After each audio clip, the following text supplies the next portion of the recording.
Yo, what's up, everybody? It is Thursday, November 13th. Big down day today. Big down day. I'm not really sure why. Maybe there was a drain. We'll see it in the data tomorrow. But yesterday was a big positive flow day. We had a 48 billion leading flow and almost a 28 billion net flow on a very strong Social Security payment of 31.3 billion. And that boosted the year over year. If you look at the leading flows year over year, now up 31 billion. So that's good. I mean, that trend is still kind of moving higher. You know, it's not like a sharp trend higher, but it is positive. So that's good. And tomorrow will be a quarterly interest payment. So that's going to be a significant flow day. So I advised buying into this dip today when we got down. I don't know. I sent out some levels. They were near the lows of the day. I think with NASDAQ and the S&P, we bounced off of the levels that I sent out. So looking at the flows, I am not concerned about this at all. The other thing I saw, and let me talk about this for a second, more of these Fed people throwing cold water on the idea of a December rate cut. And I've done a couple of rants about this, and I think they're justified because I don't see the benefit of the Fed members communicating to the market. Don't forget, communication is a tool. It's not just about talking about, interest rates or policy. It's just as much a tool as actual rate setting because the market, if the Fed says we see this or that, the market is going to reflect that. That's why I've said in the past that if the Fed said, okay, now starting from today, we're going to set rates at 0 permanently, the whole entire curve would go to 0. Maybe not overnight, but it would. Because rates are set by the Fed, and long-term rates are simply a reflection of Fed policy over the term. But I've said with this particular Fed, which I have to say, I've been in this business over 40 years. All right, I started in 79. So what's that, 46 years? And so I've been through a number of Feds, starting with Volcker. And even when I was in college doing my economics degree, what was that, Arthur Burns. And then I think there was somebody between Burns and Volcker. Anyway, so I've seen a lot of Fed chair people, and I've seen, a lot of FOMCs. This has got to rank up there among the worst, maybe with the exception of Volcker, because Volcker basically with his insane interest rate policy, he destroyed the manufacturing base of the United States. And that was the beginning of the offshoring. And also he kept inflation really high with 20% interest rates. Like everything reflected that high rate. But this is not a video about Volcker. This particular Fed, in the way they're all over the map in terms of their communication. In August, we had Powell at Jackson Hole saying that the Fed was now going to target the labor market as the decision mechanism for setting policy. And what we've seen since then has been a very obvious slowdown in the labor market. As a matter of fact, the numbers that came out, yesterday from ADP payrolls showed a contraction, a loss of jobs in October. We did see the 10-year come down to 407. I think it's at 409 or 410 today, which is too high. I mean, the rate right now, the policy rate that the Fed is sitting at is 375 to 4. So the 10 years should trend down to that level. But now you have these Fed members coming out. And by the way, if you look at inflation trends, if you look at the CPI, it's been trending down since 2023. So you have inflation coming down, and you have the labor market now showing signs of, contraction. And these are the two criteria. And more recently, it was the labor market. But if you want to throw in there inflation, which the Fed was hanging its hat on, for a while, that's moving in their direction. So when you communicate to the market, when these people communicate to the market one thing, like Powell did in August, and by the way, every Fed meeting, I always say this, especially to my subscribers, I say, don't go, but every 2 p.m. when they release their statement, there's a market reaction. And I always say, don't go with that. Wait until Powell does his press conference, because he's gonna shit all over it. He's just gonna crush it, which is what he does every single time.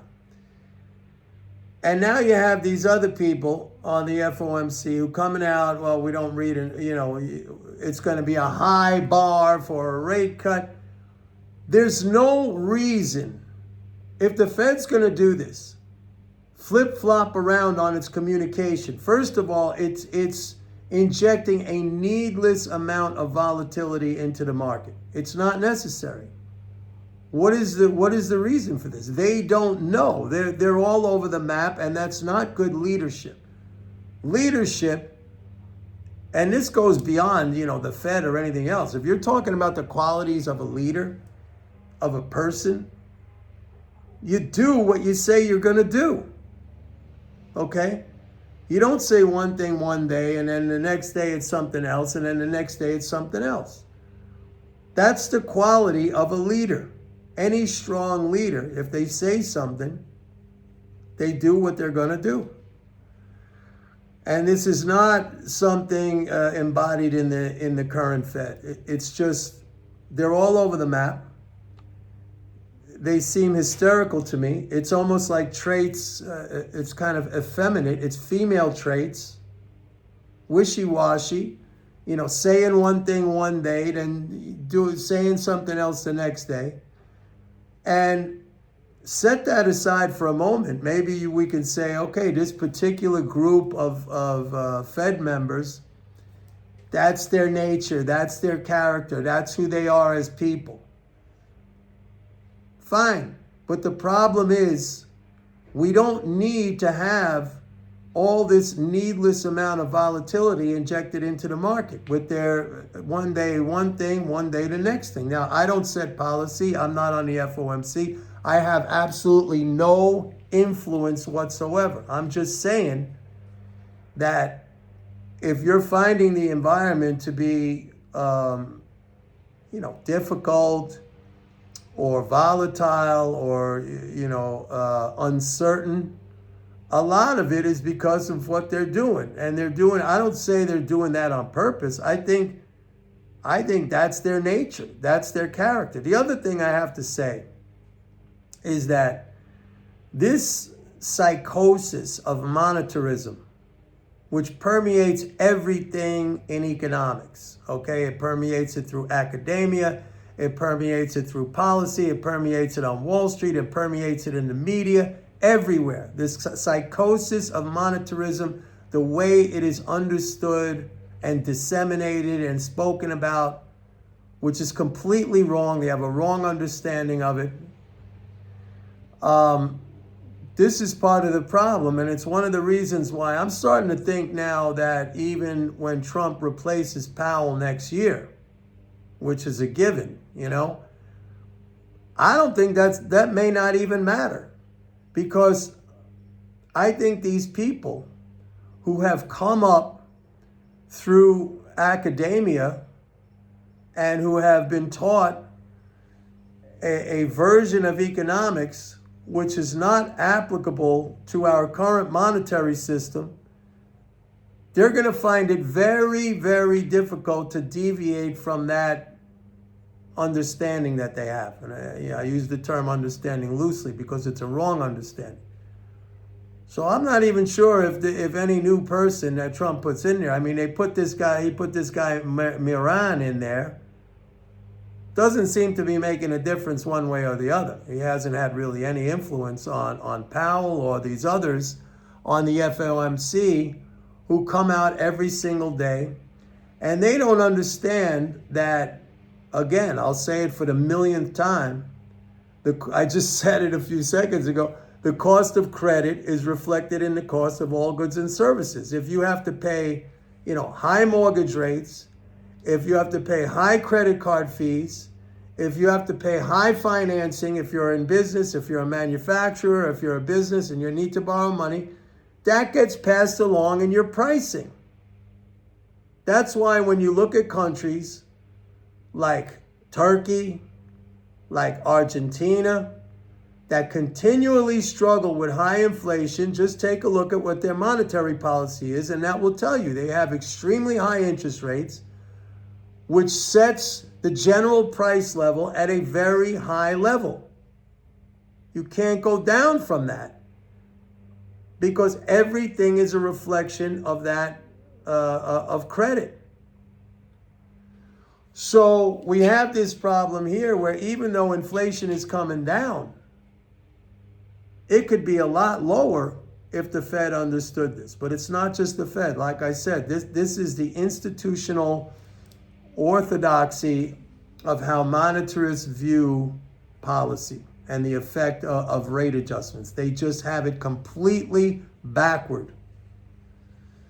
Anyway, that's all I want to say about that. So with respect to the flows and what I'm seeing right now, and the shutdown is over.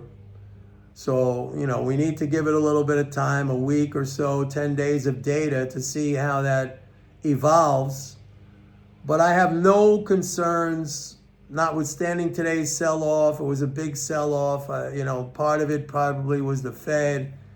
I don't know. The other part of it, maybe we had a drain today. I'll see it in the data tomorrow. But tomorrow's going to be a big flow day. I have no concerns about the market. It's going up. And today was a good buying opportunity. And if the flows resume, as I suspect, then we're going to see positive, bullish price action in gold and silver too, because it's all about the flows. So we got the oil report today. I would say it leaned a little bit on the bearish side. We had a big build in crude. We had minor draws in gasoline and distillate. We had another drop, a second weekly drop in exports. Refiner inputs were up, but they're up from a pretty low level, but at least they're coming back up. And U.S. crude production hit another record high of 13.8 million barrels. I mean, it's incredible. Almost 14 million barrels a day. The United States dwarfs any other oil-producing country.